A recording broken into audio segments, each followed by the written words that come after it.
I'm Andrea Beaty. I'm the author of the Questionnaire series, and I live in Chicago. And I am here today with David Roberts, who is in London. And we have some questions from Mr. Silva's class that we are so eager to talk to. Hi, David. Hello from London, Mr. Silva's class and Mr. Silva. And hello, Oh, Andrea. hey, how are you? Oh, I Good. love the questions. I want to say thanks to all the kids who wrote these marvelous letters and also drew such really cool pictures. Yes. I loved it. It was so much fun to get them and read them. It was so exciting. When all you get nowadays is an email, how lovely to get a real handwritten letter with a drawing. It was amazing. And your drawings were fantastic. They have so much personality and character to them. And we both really enjoyed your letters. So thank you very much. We did. So we are going to go through some of your questions because they were some of the best questions we've ever received. And we receive a lot of questions. So I'm going to start with David. Did you like school? Well, I'm afraid to say no. The answer to that is no, I did not like school. I liked school up to a certain point. And that's when school was fun for me to a certain point. We used to do fun things in school, like lots of art and have story time where the teacher would read stories to you. And we did sort of fun plays and things like that. But then school, as you get older, it all got a bit serious for me. And I have something called dyslexia. So I found reading and writing really, really difficult. And at the time, because this was a long time ago, prehistoric times. And at the time, they didn't really know what dyslexia was. So you just sort of got pushed to the side and forgotten about or told you were being lazy or careless. So school became a little bit difficult for me. So I have to say, I'm afraid not. I'm sure school is very different for you, though, and you're enjoying it enormously. Did you enjoy school, Andrea? You know what? I did. And I think part of that is I always loved books, and we had a lot of books in my house. But I was raised in a town of 300 people. So it was in the country, and I love being raised in a tiny town in the country. But if you wanted to hang out with people, it was hard to do. So at school, suddenly it was like there were lots of people around. So I enjoyed that. And I did. I enjoyed learning to read and learning to write and tell stories and things. And in fact, this book, Lila Greer, I wrote her as my teacher in fourth grade, whose name was Lila Greer. Oh, not Lila. Her name was, I'm sorry, what am I saying? Her name was Miss Kern. The Yes. teacher from the book was Miss Kern, and my fourth grade teacher was Miss Kern. And so she was really cool. A lot of people thought she was a little stern, and she was stern, but you know what? I like that. And she taught me lots and lots of things and helped me become, I think, a writer. There she is. And she looked a little like that, which is interesting because she did. And you never saw a picture of her and you didn't know that. Oh, I never met her, but yeah. And then neat. Very tall and a little bit stern.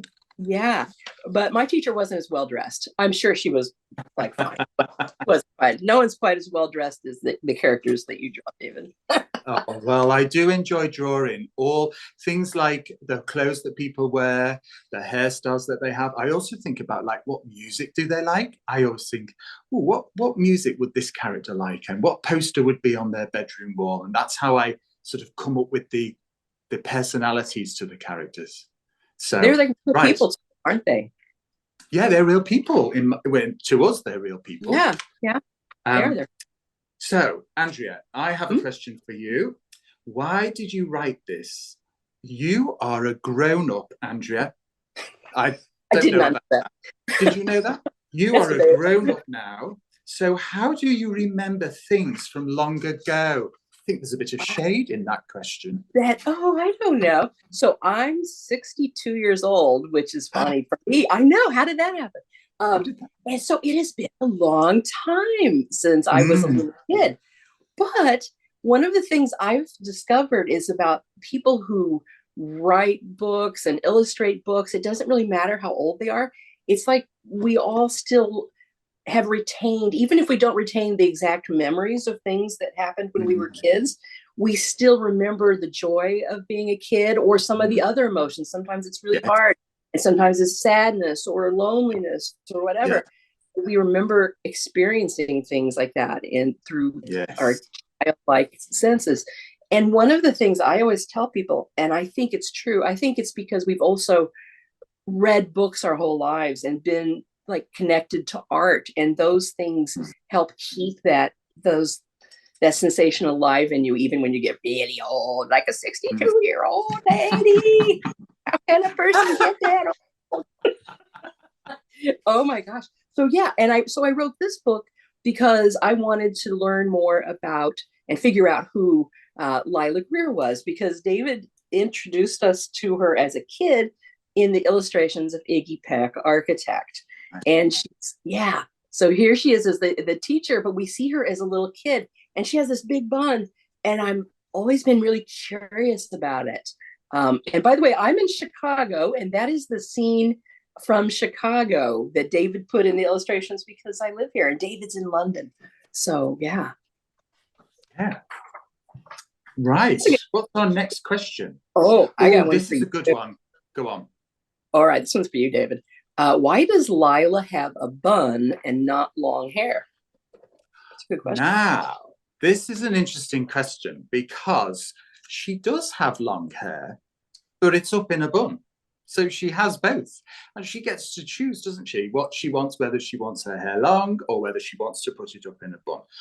But the reason I gave the teacher, Lila, a bun was because when I was a small child, there was a television program on television called Bod. And it was a cartoon. And Bod was a little boy.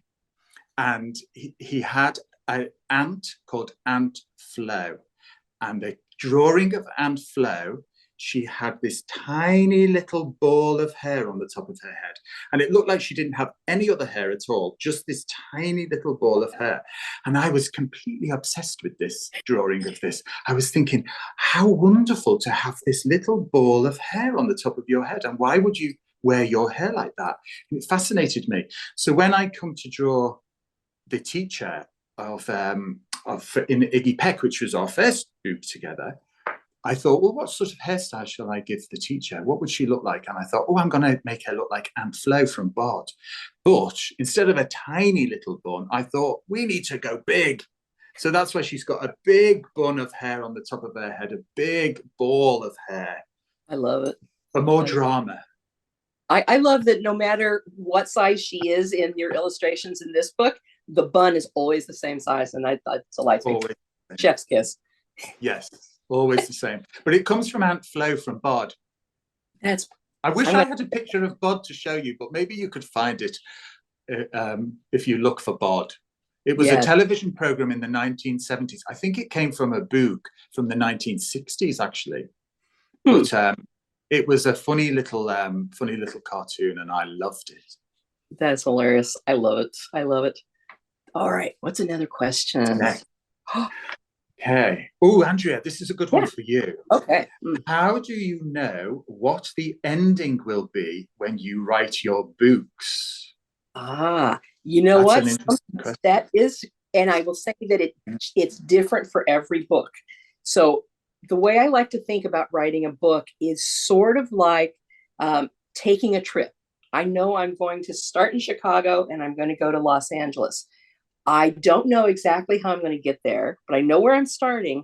I usually know that I'm going to end up in Los Angeles, and I know a few of the big cities I'm going to meet along the way. And in a book, that means I know where I'm starting.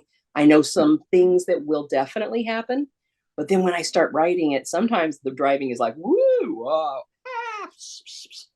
and so the journey of it sometimes will change where I end up at the end.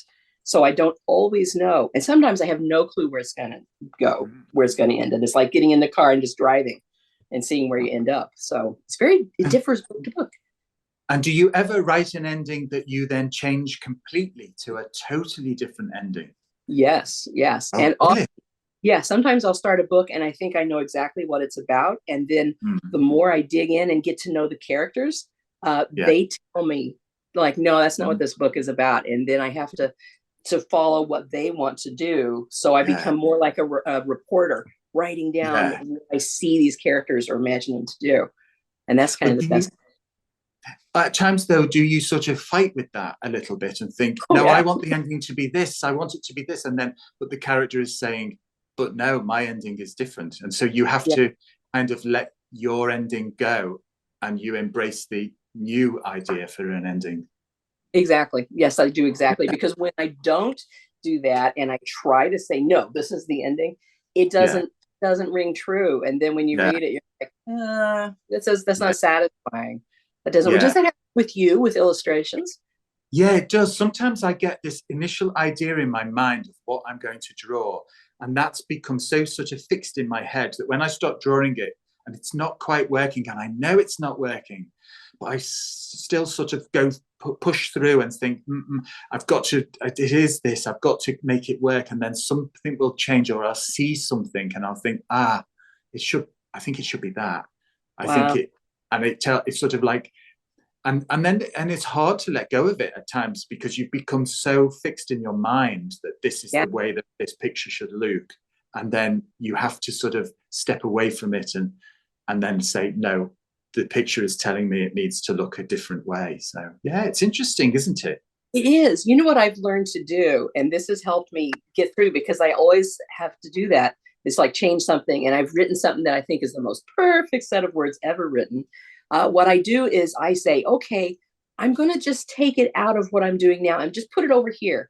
I'm just going to put it in this drawer for a minute, and I'll just try the other thing. And then we'll see what happens. And then it always happens that that's the right way to go. So kids, that's the way that when you're doing something, you get kind of stuck, or you think, oh, I don't want to change it. You don't have to throw it away. Just set it aside for a minute and give yourself a chance to try something else. Yeah. And then sometimes just looking at something different, just going away for an hour or so and then coming back helps you reframe it in your mind and think about it differently. Yeah. Anyway, our next question. Oh, Andrea, what shall I ask you next? Oh, here's one. Would you ever write a comic or graphic novel about your books?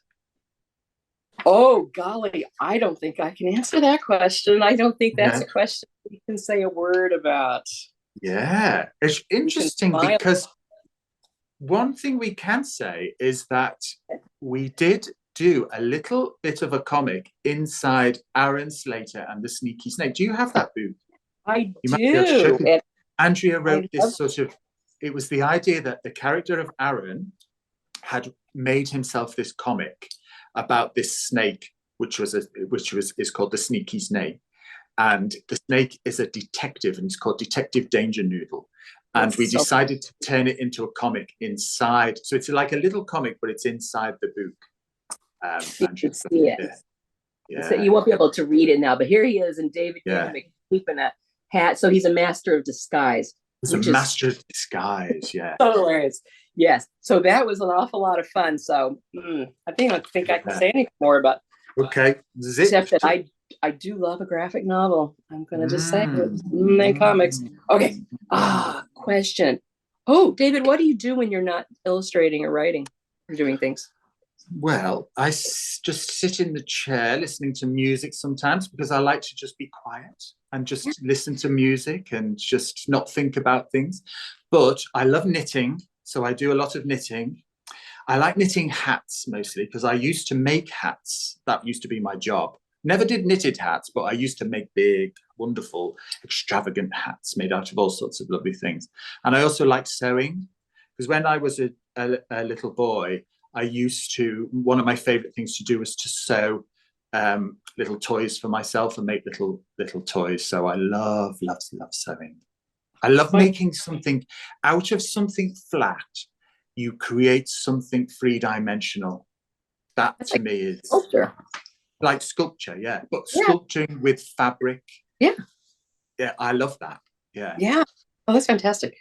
That is fantastic. What about you, Andrea? Oh, I like to sit still and just sort of look at the world, but I do that in my garden. So I plant up a big garden, and then I spend a whole lot of time sitting out there and just looking at the birds and all of those kind of things. So this year I'm starting a little water pond, so I hopefully get dragonflies and frogs and maybe some fish and things. And then I'll spend my time looking at those. It'll be great.